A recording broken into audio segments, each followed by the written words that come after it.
And again, we talked about this on the last episode, and we framed all this, is setting up a reward system of love for proper behavior of self is not a very good way to love the self. Right. To say, well, I'm an ESFP, and until this part of me starts performing better, and I'm not embarrassed by it or uncertain about it, I'm going to withhold self-love. Mm-hmm. Any part of us. Until I improve this, I'm going to withhold self-love. Like that's a really bad recipe for self-love. That's a recipe for you kind of hating and loathing yourself and having a lot of disconnection, isolation, loneliness, and all of that. Yeah. So, and I think also the other thing we tend to do in all of ours, like, well, if somebody else can love my personality, then I can love myself. But it starts with us to love our personality first, how we're wired, how we show up to the world, and fully embrace it. And it is part of how we show up. So we have to accept that. We can't really change it. I mean, as much as maybe we want to. Yeah. Hi, welcome back to the Personality Hacker Podcast. My name is Joel Mark Witt. And I'm Antonia Dodge. So we're embarking on a series going through all the 16 Myers-Briggs types. There's a lot of pressure on this series, Antonia, because that's to do double duty. We're going to talk a little bit about how to love yourself as each of the types, but we're also going to kind of understand the type through this process. So it's kind of has to do two functions at the same time. Plus, we're going to probably use clips from these in our Personality Quest program each week to refer to. So it's actually doing, I guess, three things all at once. This week, we want to talk about how to love yourself as an ESFP personality type. And we're going to talk about if you are an ESFP, how to tune into love. But even if you aren't an ESFP, this is going to be a great framework for you to understand how the ESFP mind is wired, how they learn information, make decisions, and how they can love themselves more. So you might have somebody in your life that is this personality type that you can also offer help to. But a true understanding of what the ESFP mind looks like, how they can love themselves, and then we're going to find a way to apply how they can love themselves to any personality type also in this episode. So there's a bunch of stuff we want to do in this episode. Let's see if we can do it. And let's see if we can do it in a timely manner, because we are talking about ESFPs. They don't got a lot of time because these are usually action-focused people. Right. Yeah. So we're going to harken back to the first podcast in this series that we recorded, well, just last week, about a general formula for loving yourself. So the first premise we should state is, and what we established in that podcast is, we don't earn love, and we can't earn our self-love, but we can earn a good relationship with ourselves. So in a large part, self-love comes from removing obstacles for us to experience that free love that we should be giving to ourselves, that we actually are. All of us love ourselves. Even when we're depressed, even when we feel like we hate ourselves, we're our only travel companion throughout life. And we have built-in, sort of biological, mechanisms to protect ourselves and to ensure that we're having a good time of it. We don't really want anybody else to be in charge of our decisions or the things that we do. So we actually do have a lot of built-in self-interest, and that's a good thing. We want to have that. So self-love is really about feeling the full expression of the love that we already have for ourselves and removing anything that's going to create an impediment or an obstacle between ourselves and our own love and care for ourselves. So that's the first thing we should establish. The second is we're going to be using personality type as almost like a smuggle for self-love. It's sometimes really difficult for us to appreciate who we are as individuals, even if we do have these built-in mechanisms to want to look out for ourselves and have our own back.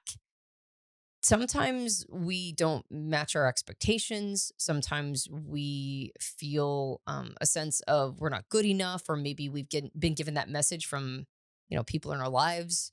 Influential people may have implanted, intentionally or unintentionally, that we're not worth love. And so when we talk about falling in love with ourselves as individuals, there might be a lot of minds in that conversation. There might be a lot of things like gatekeepers that come up, or rationalizations for why we no, I shouldn't love myself because ... But what's nice about type is that it depersonalizes things just enough. It gives us 1 degree of separation, just enough so that if we can fall in love with our personality type, which feels a little bit more neutral, well, maybe we can start to appreciate who we are, recognizing those qualities and characteristics of the type in ourselves. So this is it's a little bit of a smuggle, right? Yeah. If you can fall in love with your type, sometimes that can be an access point to falling in love with the self. Well, and what type gives us? It gives us a framework to see ourselves without it being so personal, without it taking, almost like we can take ourselves not so personally. We're able to see this framework and go, okay, that's how I'm wired. That's not me. That's just how I'm wired. So I can see the things about how I'm wired, and I can love them, adjust them, change them, play with them, develop them, grow them, whatever it might be. And that's the work we do often with clients through all of our programs. Yeah. So let's talk a little about this. Last week, we also talked about this idea of love and relationships, and how like this idea of love is freely given. And again, go listen to the whole episode because it frames a bunch of this out. We don't have time to go through it today because I want to get straight to the ESFP. But love is freely given, right? And in a relationship, I freely give you love in our relationship, Antonia, but the relationship has some metrics. Like I can love you all I want all day, but that love needs to be turned into a verb. I have to express it some way for you to feel it, to know it, for you to see it. Just because I love you doesn't mean it's expressed. And then the other thing is that nurturing and maintenance of the relationship is required for the relationship to be there. I might still love you, but if neither one of us are pouring into the relationship, well, that love has nowhere to go. And so it ruins the relationship we have, not necessarily the love we have. So that was the framework we talked about last week. And we posited that the same works for ourselves. We can freely love ourselves. But when you love yourself, just like when you love somebody else, there's some expectation of that relational dynamic. We have an expectation of, okay, you love me, you're not going to treat me badly. You're going to have these showings of love toward me, and vice versa. So we do that with ourselves. I have expectations. While I love myself, I have self-respect.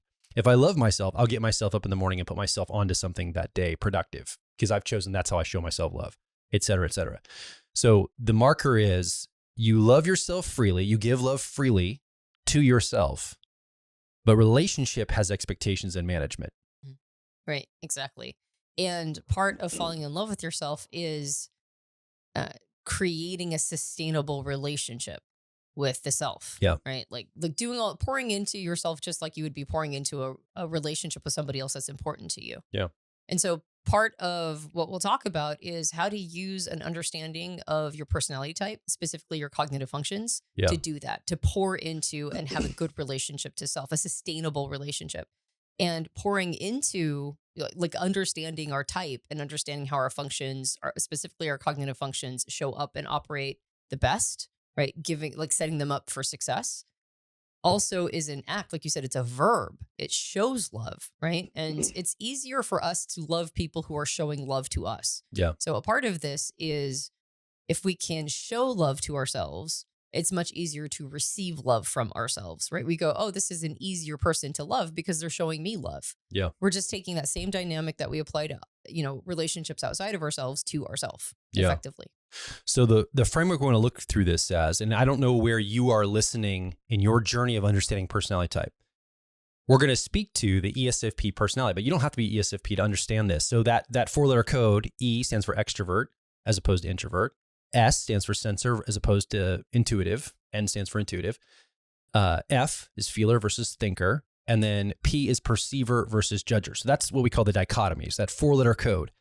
Underneath that, this gives us a map to how our mind is wired, the cognition of our mind, the way we learn information, take information in, and how we decide upon that information. And we like to look at the cognition through the Jungian cognitive functions in a simple framework called the car model. So just imagine your mind is a 4-passenger car. You have a driver in the top left side. Well, actually, if you have the owner's manual car model from Personality Hacker, that'd be the fastest thing to do is grab that, pull it out, look at it. We also have some references on our website you can go look up. But basically, you have a driver, co-pilot, 10-year-old, and 3-year-old, right? In this car model format, 4-quadrant. You can look it up on our website to follow along. I recommend doing that, so I don't have to explain the whole thing right now. And that's the framework we're going to go through. We're going to talk about the driver, co-pilot, 10-year-old, 3-year-old, and we're going to look at an ESFP. How do they use this framework? And again, just reference your car model if you're an ESFP in the PH stuff. How do you use this framework to create self-love for you? Yeah. So let's jump into this. We can start with the driver, right? What's technically called the dominant cognitive function energy. ESFPs use a function called extroverted sensing. We've nicknamed it sensation. It's about the present moment. It's about being tied to the here and now with a single perspective. Often it's associated with like lots of action, direct action, although it doesn't have to be. It could be presence too. But this is what is the driver or dominant way an ESFP moves through the entire world. It's like the water that they swim in if they were a fish. Mm-hmm. Yeah. And so let's talk about this. How can an ESFP use this driver, extroverted sensing sensation? What does this look like for self-love? Yeah. So as we go through each of these functions, and as Joel mentioned, you can go look up resources on our website. We also have entire podcasts about the ESFP personality. That's right. Yeah. So please feel free to listen to those if you want to get a bit of a deeper dive into the type itself and some characteristics and traits that tend to follow the type. But since we're diving straight into these functions, a piece of this concept of, building a sustainable relationship. We build a sustainable relationship with other people by having reasonable expectations, but also appropriate expectations. And a part of what we'll talk about as we go through each of these functions is what is a reasonable expectation. So when it comes to our driver function, this is a major part of a relationship to ourselves. This is how we see ourselves. This is how we usually describe ourselves to other people. If we hear descriptions of whatever is the cognitive function in this driver position, we'll go, oh yeah, that's me. And it's the same with ESFPs and extroverted sensing or sensation. So if this is a big part of how we see ourselves, and it also happens to be the strongest, most certain aspect of our personality, it follows that we don't want to have overly permissive expectations for ourselves here. This is our best. This is the best we can give. This is how we see ourselves showing up at our best.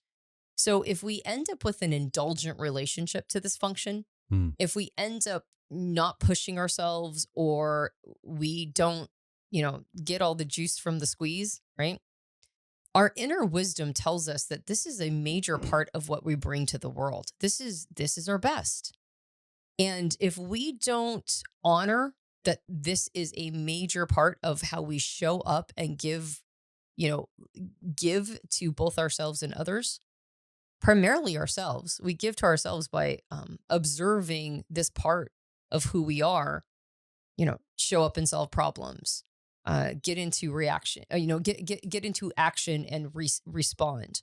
Particularly for extroverted sensing or sensation, this is a function that can do truly astonishing things, right? As onlookers, we're always like really impressed when an ESFP does whatever they do the best that they do. And a part of that is because they throw themselves into things wholeheartedly.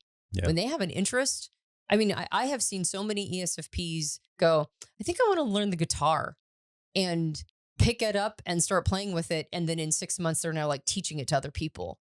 Or they go, I think I want to go travel. And then all of a sudden you discover that they've like hit 7 countries and, like they've had this extraordinary adventure.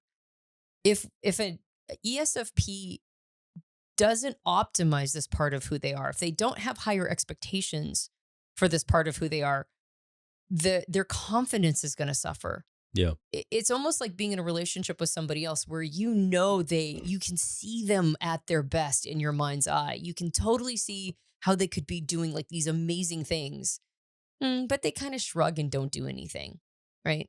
They don't really do anything about it. They go, yeah, I could do that someday, but they don't actually get there. Doesn't mean you stop loving the person, but there's a part that's a little disappointed that they're going too easy on themselves. So I think really building that sustainable, good long-term relationship with the self for an ESFP is making sure that whatever has captured their extroverted sensing or sensations fancy, whatever skills they want to build, whatever adventures they want to have, whatever kind of relationship they want to have with their body, that they're on it, that they're doing it, that they're setting reasonable, but not, not underselling themselves in their expectations for this function. So let's land this in a real way. ESFPs, extroverted sensing, sensation. The challenge with this is there's not a lot of outlet for it in our modern world. There's not a lot of need for it, like in a real pragmatic way. We often will channel into things like sports or meditation or yoga, or it usually has to have some discipline. It's not like you're out climbing trees with this energy as much. Kids that have it do, but we don't, as a culture, we don't We don't like climb trees as a culture anymore. Kids aren't out climbing trees. They're in their bedrooms on TikTok, like Right. all kids. But all kids used to climb trees 50, 60 years ago. Right. So this energy is no longer like my children, they lived in Baltimore City. They didn't get to go out to recess during their grade school years. Like they didn't have any extroverted sensing involvement. So the one thing is it's really easy to let this slide because there's no cultural place where this goes except for sports or proper, like really channeled, pointed things. There's no like just general expression of this anymore that our culture has. So if you're not a sports person and this is your dominant function, you don't have a place to channel it like that is appropriate culturally. It's easy to go, well, I guess I'll just indulge then. There's nowhere for it to go, so I'll just indulge. But I think that is not having good expectations for yourself. Mm-hmm. Like good expectations for somebody that leads with sensation is, well, if the culture doesn't provide for it, that means I have to provide for it because that's my hero of myself showing up to the world. I'm going to go ahead and be the hero of my own story. And I'm going to deliberately step into this energy, even though maybe I'm not wired for the way the culture wants me to go with it because it's got a very particular way. I'm not going to be a first responder. I'm not going to be a sports person. I'm going to divert into whatever interests me, but execute on it, take control of it. So I think indulgence is probably the biggest thing that can hijack this for an ESFP, this part of them. Yep. And it can ruin the expectation you can have for yourself here. Yeah. So what is the proper, like, how is there a way an ESFP can think about this? Like, that seems very abstract, Joel. Land that more tangibly. Like, how can an ESFP that's listening right now go, okay, I want to self-love. How do I tune into this energy and actually apply it to myself so I can show myself love? I think what you just mentioned is so dead on. A lot of times it's giving themselves permission to show up more expressive. You even mentioned, like, well, culture doesn't really have a need for this as much. I actually think culture has a massive growing need. And I know what you're saying is that they don't signal they have the need. They don't signal they have the need. That's right. Yeah. And in times past, we had way more obvious need for this because, like, we caught our own food and we lived a more present life. And we had, there were so many more things, opportunities for this function to really shine. And now, like you said, it's a little bit more compartmentalized. And it's like, okay, cool, but I'm not into parkour. Maybe I'm like in my 70s now and I'm an ESFP. What am I supposed to do? And the first thing is give yourself permission to have that expressive part of you come out in whatever way makes sense to you or whatever way captures your fancy. That can be a free-spirited nature, right? That can be somebody who tries out lots of different things and gives yourself permission to do that. It could be somebody who leaves a situation that's bad for you, even though everybody else says that it's irresponsible. It could be like, no, I'm gonna allow myself to take a new opportunity. I'm gonna allow myself to get into action when it makes sense for me to get into action and express myself physically. Maybe I do want to climb a tree, right? Like maybe it's letting other people climb trees and go and championing other people, maybe children's desire for free play. And it's like, well, no, that's unsafe. And it's like, maybe it's your job to go, well, no, they need that. They need a moment of that. So it's, in some ways, it's like championing the function itself. It's understanding its importance in society, even if society pushes back and goes, well, we don't need that. And it's like, the hell you don't need it. Of course you need it. In fact, it's missing so much right now. And we do, as a culture, like you said, we tend to indulge it too. We indulge it through, sometimes we'll indulge it with food, right? Well, I want the sensory experience of eating. So maybe I might be doing too much eating. Well, you could turn that around and maybe start learning how to cook, right? And so as opposed to just being a consumer and, quote unquote, feeding this part of you, maybe you're creating with this part of you. Yeah. And so whatever it is that you tend to indulge, can you transfer that as just a consumption frame, an indulgent consumption frame, and more be a creative, expressive frame? And, and most people who have ESFP preferences, they know the things that are interesting to them. They know what they like, right? And so it's a matter of giving yourself permission to fully express that. Yeah. So if you're an ESFP or you have an ESFP personality in your life, this idea of your driver, if you're ESFP, the sensation process, this is something that, man, you cannot ignore. It is so much a part of you. If you're at a context that tells you it's bad and wrong, you need to really look at that context, right? If you're in a situation where you have to sit down and learn and it's just not your style, you'd rather be up learning hands-on, that's how you're wired. You're supposed to be in a more hands-on learning environment. You're going to always struggle with if this is how you're wired. You're going to most likely always struggle with just sitting still and learning from a book. You are designed to be up and active and engaging with your real world environment. Yep. That's how you're designed as an ESFP. Well, and if you've got a job that forces you into, say, a cubicle or you're sitting all day, I'm not necessarily suggesting that you quit your job, although that might be something you've been ruminating on and go, like, maybe I do need to do that and find something that's a little more active. I'm not necessarily suggesting that, though. But if you do find yourself in a situation where you are, overly sitting or, like bound to a chair, then give yourself permission to have very active hobbies. Give yourself permission to go do things that are like pique your interest, that you don't just go, well, maybe I'll join the class later, or maybe like procrastination is the worst thing an ESFP can do. Direct action. Mm-hmm. Okay. So showing self-love with this part of yourself as an ESFP, we talked about direct action. We talked about giving yourself permission to put things on terms that make sense to you, how you move through the world.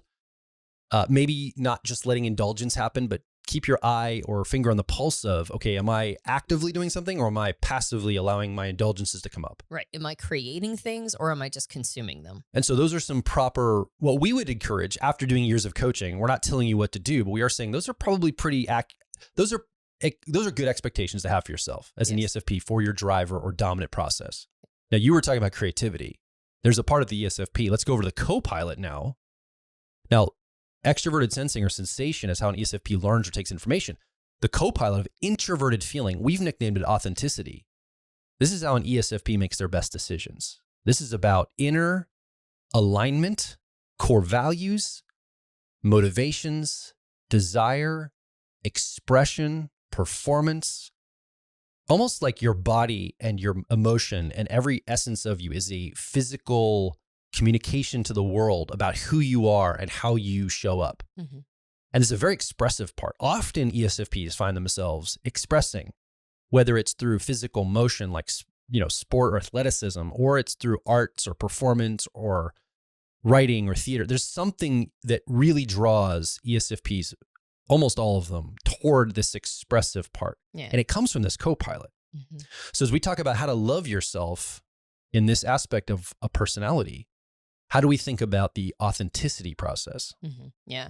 I actually think that ESFPs are so well suited to performance because the expression comes from both the driver and the co-pilot. Yes. Both of those functions. In balance. That's right. Want to express. And oftentimes, I mean, I know a disproportionately high number of ESFP teachers, right? Particularly for younger students, younger children. Because getting into teaching in like a physically expressive way of teaching is like a major, that's a draw. There's like a lot of attraction there. My ESFP cousin teaches third grade. He's taught it. He's like in his 40s. He's taught it his whole career. Yep. Loves it. Yep. Exactly. He's good at it. Yeah. And the kids love him. Yeah. Yeah. I mean, it's just, it works all the way down. Yep. So authenticity, introverted feeling or authenticity, that co-pilot or auxiliary function, it's a function that you mentioned it's introverted feeling. It knows how it's being impacted by things. It's tuned in and honed in on what it likes and dislikes, what is important, right? What is an important crusade or a campaign. And it's a function that's very much tied to intentions and motivations and drives and what means something for me as an individual, like being really in touch with who I am and what I want. And because it's a co-pilot function, there's a model that was presented by Dr. John Beebe called the 8-function model, which we've talked about in the podcast before. And one of the things that John says is distinctive between these two positions, the dominant auxiliary, what we call driver and co-pilot, is that the driver function is more about your relationship to yourself, but the co-pilot function is more about your relationship to other people. Or at least we instinctively use it that way. He calls it parental energy. Yeah. And so one of the ways that an ESFP can build a lot of appreciation for themselves, which of course is an avenue to maintaining that sense of self-love, is to watch themselves contribute. Yeah. When we contribute and show up for society, when we contribute and watch ourselves help other people, it gives us immense self-satisfaction. It makes us appreciate and honor ourselves as contributors. And so part of what we can do with this co-pilot and part of what an ESFP can do with this co-pilot function is watch themselves help and assist others with their own feelings and authenticity, with their own identity and what's important to them. You can see this with ESFPs. I mentioned teachers. I've seen this in other contexts as well. But I've seen teachers with this type preference really give permission to like the children they teach or the people they teach to to be themselves, right? To show up as weird and kooky, or maybe maybe the opposite, maybe just like very basic and mundane, or whatever is like that person, whatever is honest for that person, inspiring them at the minimum, but maybe sometimes directly communicating, you are allowed to be yourself. You are allowed to be a person having a human experience. And when others are inspired by this, when they feel this sense of permission to, yeah, I guess I am my own unique person, an ESFP can get extraordinary self-satisfaction out of encouraging others to find that part of themselves. You be you. Mhm. It's kind of the energy they give out. Yeah. Right. It's like a permissive thing, like be who you need to be. I've noticed that a lot of ESFPs they can sit with a lot of strong emotion too. Like they can just sit and be present with people emoting and expressing, and they can hang there because strong emotion doesn't necessarily bother most ESFPs if they're relatively healthy, in their development, and they're mature. Like maybe younger people might be triggered by it, but ESFPs have a lot of capacity for this. So there's this showing up then energy you're talking about of giving to other people this permission to be whoever they are. I don't care who you are, you be you. In fact, the more authentic you show up, the more I kind of like you.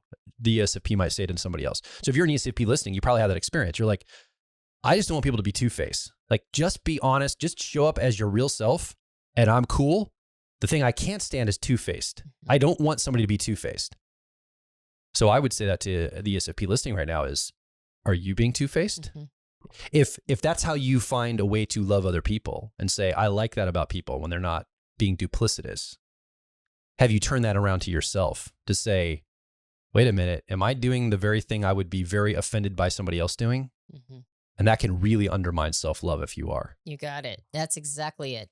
And there's a lot to be said for ESFPs needing to tap into their own sense of conscience and their own sense of values. Yeah. And this is the part of them, again, it's instinctively used for others, but that doesn't mean an ESFP can't use it for themselves. And when they're being, like you said, it's like, are you being two-faced? Right? What is being two-faced? Two-faced is like not being honest with what is important to you, not being honest with your values, not living in alignment or congruence with the things that are important to you. And just to be clear, it's not just being dishonest. It's a little bit like being dishonest, but it's allowing other people to believe whatever they want to that puts you in a good light potentially. So being being two-faced is not necessarily lying or being directly dishonest. Right. And that's a little bit, it's inauthentic is really what's happening.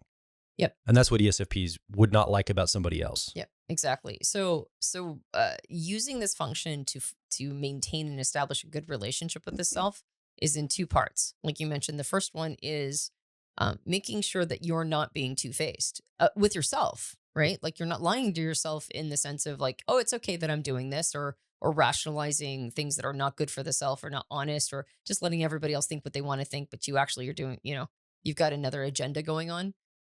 Making sure that you know what's important to you, maybe even are on like some little crusade. It doesn't have to be that you're like on this major crusade of correcting everybody, but it could just be something that's important to you that you're focused on. Like, this is important to me, so I'm going to stay congruent with this thing. It could be something as simple as like, I'm passionate about teaching. I'm passionate about performing. I'm passionate about the arts. I'm passionate about, bodybuilding and how important that is. Or I'm passionate about I'm passionate about, the environment or whatever it is, but that you have a passion and that you're staying honest and true with it. Or maybe it's spirituality, or maybe it's like just your value system and staying congruent with your value system. But all of that is a major part of how ESFPs learn to trust themselves and fall deeper and deeper into a positive relationship to the self. And on the other side, when they do that, and there's such a wonderful model for authenticity and staying congruent with your values and virtues and living in maybe an iconoclastic life that's just right for you, then they're inspiring others to do that. And now the ESFP not only respects themselves, but also sees themselves as a contributor to society, observes the positive impact they have on others. And that helps them rest more and more into that self-love. Yeah.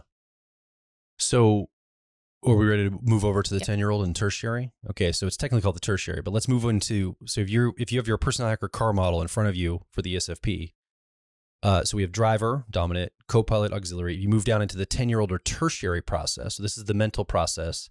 It's also a decision-making process.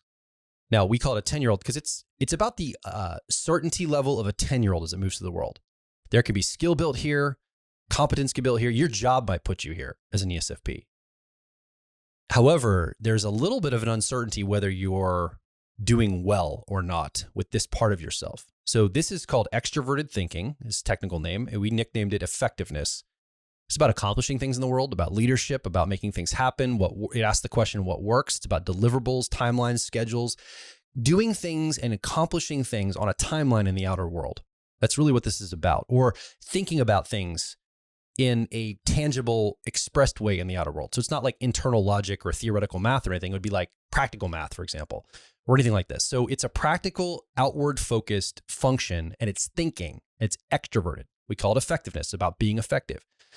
This can be a captivating part of the ESFP's personality. This can actually kind of, if you're an ESFP or you have somebody in your life, you probably spend a lot of time thinking about this. This is probably something that you have a consciousness of, but a little bit of an uncertainty around. You might even have some proficiency here. But because of that, because you might even have some skill, but the uncertainty that comes behind that, it's almost like you want to move through the world and prove yourself. And you need feedback from the world to say, hey, you did that right. That was good. You did a good job. Because you don't really know if you did a good job or not unless the world gives you feedback. To make it even worse, it's an extroverted function that's focused on the world's feedback and the deliverables in the world. So it only exacerbates the challenge. So I think an ESFP that's moving through the world looking for self-love. How do I love myself? This is where you can find a lot of ways not to love yourself. Mm-hmm. This is the part of you that you might beat up a lot. This is the part of you that you put a lot of pressure on yourself for. This is the part of you that will allow yourself to get burned out because you're just going to go and go and go. I can do it all. You're uncertain how much you can actually do, and you take on too much, and then you burn out, and then you're frustrated, and you beat yourself up, and you lose self-love. So this part, when we get to the 10-year-old, and this is for all types, this is the unique way it shows up for ESFPs. This is insidious. This can definitely rob us of self-love. So as we tune into this, how can we think about the principles here? What are the proper expectations for this part of ourselves? Yep, exactly. So developing a really strong relationship to self, anytime we get to that 10-year-old function, we do have to start modifying our expectations. For the first two functions, for the driver and the co-pilot, we actually should have relatively high expectations for ourselves. In fact, that's a part of staying in good relationship, is that we have high expectations and we work hard to match them. That helps us give ourselves self-confidence, self-trust. We get a sense of self-worth and contribution. When we get to this 10-year-old or the tertiary function, it's like you mentioned, it's the first time we start to become really uncertain. And that uncertainty, like you mentioned, gives us an almost overcompensating energy to it. We want validation cookies for anything that happens here. Yeah. And it's because we're seeking a sense of like, did I do that right? Did I do that right? This is also in Dr. John Beebe's 8-function model. This is also part of our relating to others. And so the co-pilot and the 10-year-old, both authenticity, introverted feeling, and effectiveness, extroverted thinking, both of these functions, they're looking to engage with the outside world. They're looking to find ways to show up for other people, or at least show up so that other people are noticing. And this particular function, like you mentioned, I think you said it perfectly. One of the ways that can show up really for an ESFP is just being in constant action, activity, go, make things happen. Don't slow down. Look, I built a business, or I built I built this thing, or I'm accomplishing this. It's like, it's about accomplishments and maybe even being impressive in this way. Maybe it's a desire to make progress, maybe sometimes too quickly, right? Yeah. Get to the end, or make it happen a little too fast. Maybe sort of push your way or bully your way into an outcome. Maybe bully yourself into an outcome, really. And so because there's these high expectations for this function, with less certainty or capacity associated with it. This is, like you mentioned, where an ESFP can really start beating themselves up. Yeah. So a more reasonable expectation is to say, well, what are kids really good at, right? Is it impressing all of the adults, or is it impressing their parents? Yeah. Right? You're going to have an easier time impressing your parents than you are impressing other adults, because other adults may or may not care that much, but your parents, man, they get impressed all the time. So one of the ways that well, your parents are impressed with themselves through you is really what's happening. Yeah, exactly. Exactly. So a way to use this function, not to beat yourself up, not to always be seeking validation cookies from other people, not to like be a demoralized, like you're never quite ever going to get there part of yourself. One of the best ways you can use this to build a stronger relationship to yourself is to have it support the parental energy of introverted feeling or authenticity.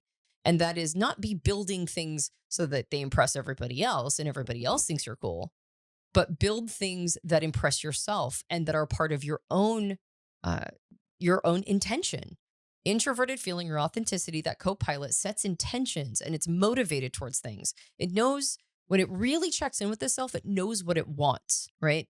And that's a big part of an ESFP finding a good relationship to self, is taking the time to journal out, to do meditation, to be watching their responses and reactions to the kinds of things that they're experiencing, and be focused on the self in those moments to go, this is what I want. This is how I want to spend my days. This is what's important to me, right? This is my crusade.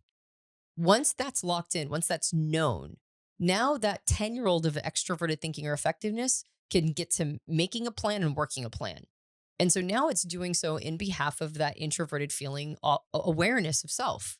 So if that happens, what's nice is that oftentimes, because ESFPs tend to be people who are empathetic, they tend to be people, almost always the crusade has to do with serving other people. And so now you're watching yourself build and make progress towards something that's important to you. And it almost always is impressive to other people as well. But that's not the sole reason why you're doing it. So when an ESFP can get that co-pilot and 10-year-old function set, that polarity, when they can get them in balance, when they can have the effectiveness be serving authenticity, they find themselves accomplishing both greater self-appreciation and self-love, and also getting the validation from the outside world through their contribution. And so it hits both sides, right? Yeah. They both get the validation cookies they wanted, but not because they were seeking them. They weren't doing it for that reason. So they weren't ignoring the self, right? They weren't just doing what everybody else told them they were supposed to do or wanted for them. They're bringing themselves into the equation and going, no, I'm building towards something I want. And now they get everything. Yeah. So again, I'm just going to gotta go back through it. The driver, how to love yourself, ESFP, driver of extrovert sensing sensation. It's have proper expectations. You probably can have pretty high expectations for yourself there. You have a lot of capacity. So expect better. Yeah. I mean, I'm kind of joking, but expect better of yourself there, because that's something you can rise to the occasion and just keep scaling up indefinitely. You have a lot of certainty. You've got a lot of competence. Stretch. Yeah. That doesn't mean burn it out. Yes. But still push it to a point where you feel self-confidence, not where you feel burnout. But it's almost like a golf game. Like, I'm not competing against anybody. I'm just trying to I'm trying to increase the capacity of this. Yep. But we talked about this, like if you're looking at that car model from your ESFP personality, on the left side, we call that the spine of relating to self. And on the right side, and this is where I want to go, is the co-pilot now. Again, that parental energy you might be giving out to other people. What we're saying is you can turn that around and start to, what it means to grow your co-pilot as an ESFP in that introverted feeling or authenticity is, we'll use it to parent the self as well. And the part of you to parent you should start with is that extroverted thinking, effectivist part of you that wants to prove itself, that little 10-year-old tertiary part. Oh, I want to do a lot of parent that part of you. If that part of you is parented, that is going to really show up for you. And you have things in proper balance of self-love here. That is now in service of the co-pilot, the 10-year-old. Now, let's bounce back over to the left side of that car model. If you're looking at the diagram in front of you, on the left side at the top is sensation at the driver position, but right below sensation is a 3-year-old process. We've nicknamed it perspectives. It's technically called the inferior cognitive function here. Its technical name is introverted intuition. This is all about future projections. It's all about understanding the deep meaning of something, taking multiple perspectives. So if extrovert sensing sensation is about a single perspective, the here and now, what I'm actually experiencing in this moment, perspectives is the opposite of that. It's taking multiple perspectives from multiple timelines, multiple mindsets, multiple worldviews simultaneously in a way, and wants to see things from all the different angles. Now, you as an ESFP listening, or if you have somebody in your life, this is going to be a deeply uncertain part of you. You have it. You might even have skill here. You might have this is an intuitive process. It's perceiving, it's taking in information. You might even like it. You might have like a little bit of a relationship with it. Maybe you've got some skill built there a little bit, but that uncertainty is about the development of a 3-year-old. Sometimes 3-year-olds are very certain. They charge into the room as a little toddler and say, this is how the world works. And they're very certain of themselves, whether they're right or not. And sometimes they're very uncertain. They don't know what's going on and they're just trying to figure their world out. It's kind of like hit or miss. And the same thing with this part of us. All of us have a 3-year-old. You as an ESFP, it's this perspectives process. So to love yourself here, the first thing I would say, I mean, it's kind of seems obvious, is take the pressure off. Yeah. Like just be gentle. This is a little toddler part of us. And yet here's the thing, and this happens to everyone, not just ESFPs, we all beat this part of us up kind of as well. Just like that 10-year-old, we go after this part, like, why don't you do better? Why are you so uncertain? I feel vulnerable here. I don't like this. You always are kind of crapping on yourself, and it's not very self-loving to do that. Well, I think what ends up happening a lot of times is there's a denial of this part of the self. And so there's a whole really important element of our ego, like of our, you know, like what makes up the cognitive wiring that we just kind of go, yeah, no, I'm not doing that. And so there's a lot of denial. And any time we don't accept an element of ourselves into our relating to self, anytime we go, like, I'm just not going to look at that part of who we are, we end up feeling fractured. We end up not really feeling like we have a whole relationship. It's kind of like, you know, your husband or wife or their partner has a flaw that you just frankly refuse to look at. Yeah. You just will not acknowledge that flaw. In fact, you won't engage with that part of who they are. And so now the person that you're in a relationship with feels a little dehumanized, right? Like, well, but this is part of who I am. So why are you ignoring it? Like, I know it's not the best part of me, but if you pretend it doesn't exist, well, now I'm just in an ivory tower or something. Now you're like not seeing a complete picture of me. Yeah. And so that's what we do to the self, is that we won't, if we completely push it away, we won't see a complete picture. Yeah. Like you said, though, ESFPs can actually have, I mean, if you're an ESFP watching this video or listening to this podcast, you probably actually do have a relationship with this part of who you are. Yeah. Right. This is the intuitive part. And that's why you kind of like intuitive stuff. Right. Mm-hmm. And this is a very intuitive conversation with a relatively intuitive system. So you probably are a person who is not pushing this away. You actually enjoy this. That said, if you push it away, you'll deal with a lack of self-love because you've pushed it away. If you embrace it but wish it were better, you'll create an impediment to self-love by having too high of expectations for it. Yeah. So you need to integrate this part. You need to build a relationship with it. But like you said, dial the pressure down. Don't beat yourself up if you're not as good at this thing as, like, say, another person that has it stronger or higher up in their functions. So the key word here is expectation. What is the proper expectation as you open up your car model and you look at it as an ESFP?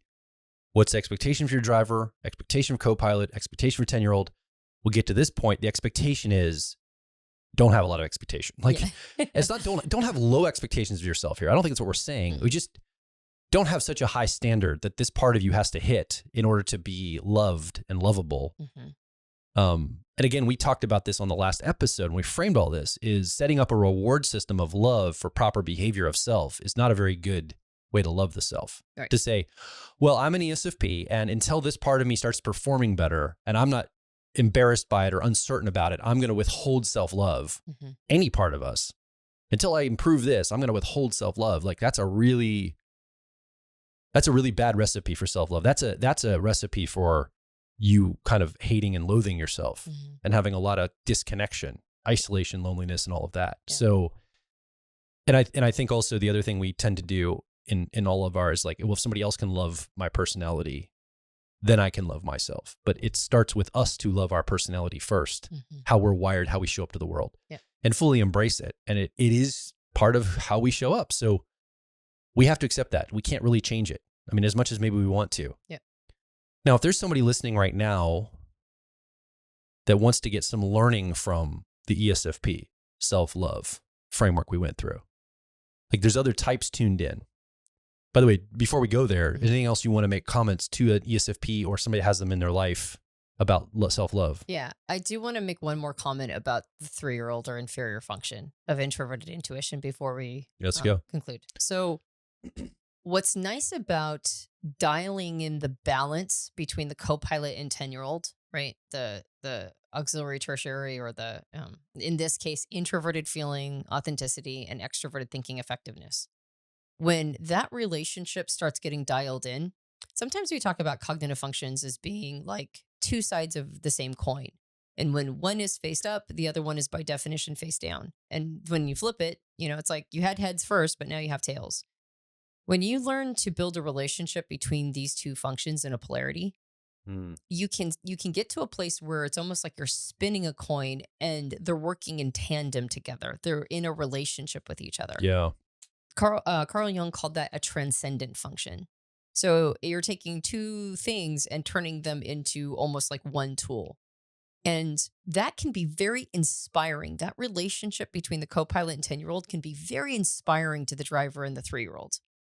If I can do it over here, and I watch myself bring this out to the world because I instinctively use it in behalf of others. Yeah. And I test iterated a lot in the laboratory of the world, and I get really good at balancing these two things. Well, that can inspire the 3-year-old and the driver to build a similar relationship to each other. So you want to have reasonable expectations of your 3-year-old or inferior function, knowing that it's never going to be as strong as somebody who has it maybe as their driver or co-pilot. But you want to have high expectations for the transcendent element of bringing it into the sensation function. So the way that works for an ESFP is the perspectives function. It doesn't act without considering implications. It doesn't avoid a sense of responsibility to the future. The function makes sure that it takes things from different angles and taps into a sense of meaning. So the sensation function that you want to have high expectations for, you want to work hard, and you want to bring it out, and you want to give itself permission to express, and you want to you want to like continue to increase in competence and skill around this thing that you're naturally talented at. You'll also want to bring in an element of anticipating what this means for you as a person, anticipating what your actions say about like the sort of the story of your life or the narrative of your life, or where is this all headed? If I do this today, if I like build this skill, if I say take all these classes or cooking, let's say I'm taking cooking classes, where could this lead me to? What's a reward I can get into the future if I build these kinds of skills? Maybe I should be thinking that in terms of opportunity, right? And jumping on opportunities that I know will set me up, like basically a question of what's a gift to my future self? Yeah. Right. And just asking simple questions like that. Is this a gift to my future self? It doesn't have to be complicated. You don't have to be like forecasting technologies 50 years into the future, or like, being able to like sort of understand anybody's wiring at any moment. It's just like a simple serve your sensation function with perspectives. Ask yourself simple questions like, am I feeling shallow? Do I feel like I've lost a sense of spirituality or meaning? Maybe I need to go dive into that. Get a sense of spirituality back. Is this setting me up for something good and coming down the road? I don't even have to see specifically what that is, but is my gut telling me, is my instinct telling me that this is a good thing for my future? And there will always be a sense of uncertainty there. You don't know for a fact, but just asking those kinds of questions, just bringing them up means you're not completely avoiding them. And you're asking, reasonably simple questions that can then beautify your experience in your driver function. And in that way, they're working in tandem together. And that working in tandem all by itself, even if you're not amazing at introverted intuition, when you bring it up and it beautifies your extroverted sensing, right? Like that intuition beautifies your sensing function, Now the whole thing working together has that transcendent quality. And now you can go from beating yourself up for not being better at it, or, like setting it aside. Now you're bringing it in, and now you can see how cool it is, and how much cooler your sensation function is with it. And in that way, now you have more opportunities to appreciate that this is a good part of who you are. Yeah. This is a really lovely ornamenting part of who you are. And now it just creates this beautiful full picture of all your functions working together. Yeah. So let's talk about how we've just went through the entire ESFP personality type, and we talked about how an ESFP can love themselves using this framework of their personality type. So we went through the car model. How can other people tune into and learn from specifically the ESFP's path of self-love? In other words, if I was to watch an ESFP go down the road of self-love, and I watch them do the things that are going to set themselves up, and I'm like, wow, they really love themselves. I have different wiring and different cognition. And so the other 15 types, what can we learn from this? How can we look at an ESFP? I think it's a great conversation starter.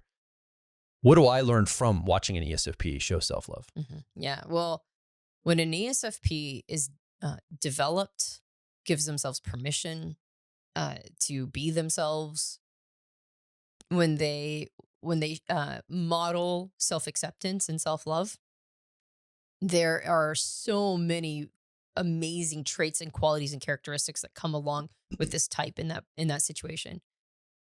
Some of the easy and obvious ones, I mean, if you're familiar with type and you're familiar with this personality type, and specifically, they're known for being adaptable. They're known for having a sense of presence, right, and joy and fun. They're known to be optimistic and have passionate enthusiasm for the things that they're into. Yeah. They're also known for kind of getting things done a lot of times, right? Because they're very direct, and they go, okay, that's the thing that needs to get done. I need to jump into action and make it happen. Direct action. Direct action. That's right. So there's a lot of things about this type that are very inspiring. But I think one of the things that I really take away is how much resilience this type has. Yeah. When an ESFP loves themselves and serves themselves, it's amazing how resilient they are. And it's a combination of realism and optimism. So they are realistic in that when a situation goes down, when something that is a major challenge that requires resilience goes down in the world, the first thing is that they are pretty quick to accept it, right? They don't go into whining a lot of times. They don't go into like beating themselves up in others. They don't they're not trying to reframe it and say, well, I'm not really seeing the right perspective. Maybe it's like this. And they don't spend time second guessing. That's right. So they just go, okay, this is the situation I'm dealing with. So they're just realistic about it. And then they're realistic about solving it. So they choose practical solutions to deal with the issue. And at the same time, they also have an optimism about them, which says that it's not like it's all disastrous. It's all going to fall apart. It's like, why do I even try? They go, nope, I'm going to keep my head up. I'm going to keep going. I'm going to assume it's going to turn out in the end. We have an ESFP who's been in our community. She was a student of Profile Training quite a few years ago.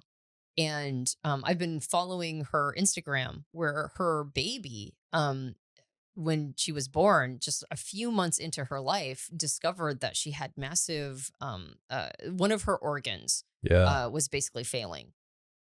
And she, like any other time period in history, she would have died. And so they had to first, she's like a newborn. They have to wait to see if there's an organ donor. They had to deal with a baby going through an organ transplant. They had to go through all of the different challenges that come along with that. Infections, challenges with eating. Like there was just so many different things. And her baby just recently turned 2 years old. And just watching her journey has been so inspiring. Like, I'm sure she went through hell. I'm sure that whole situation was hell. There were many times that they weren't sure if her baby was going to survive. There were many situations in which there were sleepless nights. Yeah. They were having a great time. And then all of a sudden her daughter ended up back in the hospital for a couple weeks. I mean, it was so demoralizing, such a hit after hit after hit. And my goodness, was she resilient. She just wasn't going to let anything get in her way. And she was optimistic, but at the same time, you could tell she was exhausted, but she just kept going, right? She was realistic and optimistic. And her baby just turned 2. She's in a great place. Fingers crossed it's going to keep going. But no matter how it had turned out, I know that this person, the mom, would have, I know she could get through anything. I Yeah. know she can get through anything. I found that so inspiring. So I think when an ESFP really loves themselves and really models what that looks like, cares for themselves, does what's in their own best interest, I think that they can have a resilience that's just awe-inspiring to others. Absolutely. So again, if you're an ESFP listening right now, or you have somebody that's ESFP preferences in your life, these are some frameworks and avenues for self-love. We think that every personality type has an access point with the personality that they are wired with to tune to the self and use it as a framework to show yourself love and be there for the person that you have to go through this entire life with. From beginning to end, it's going to be you. And loving yourself is certainly an avenue for joy and happiness and positivity in life. And I think we want to encourage people toward that, which is often our work and our coaching and all these programs. I would encourage you, if you don't have one of our owner's manuals for ESFP and your ESFP, this can be very powerful because we walk through that car model in much more detail. We show you how to get in flow state with your driver process. We show you what happens when you get into a loop with the driver and the 10-year-old, how you get gripped by that perspectives process. That little pesky perspectives can sometimes grip you. But then we talk about some of the solutions for this, that parent energy of the authenticity. That could be a translator between some of the best parts of you and some of the more challenging parts of you. It really wants to show up and parent you. And so in that owner's manual, we really talk about how to do that. Like, what does that actually look like? What do I do? What are the actions I can take? How do I think about it? How do I actually execute on this in my life to show myself self-love and to get on the path that I want, all those kinds of things. So I would really encourage that. I think that would really help you if you're an ESFP. We also have some other resources and podcasts you can also listen to on our website for your type. Yeah.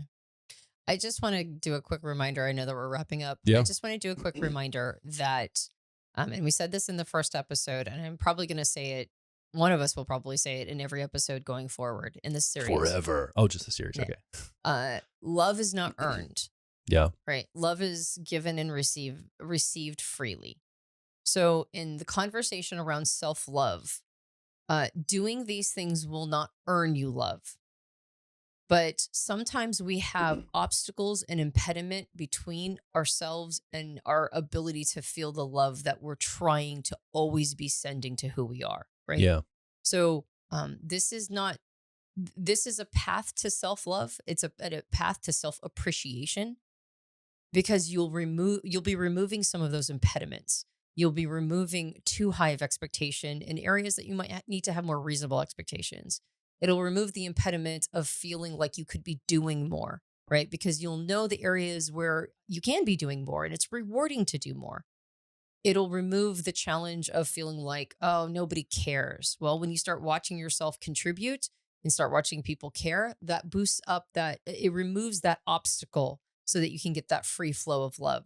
So when we say how to fall in love with yourself, or how to self-love, how to fall in love with your ESFP personality as a way to access love for yourself, remember the love is always flowing.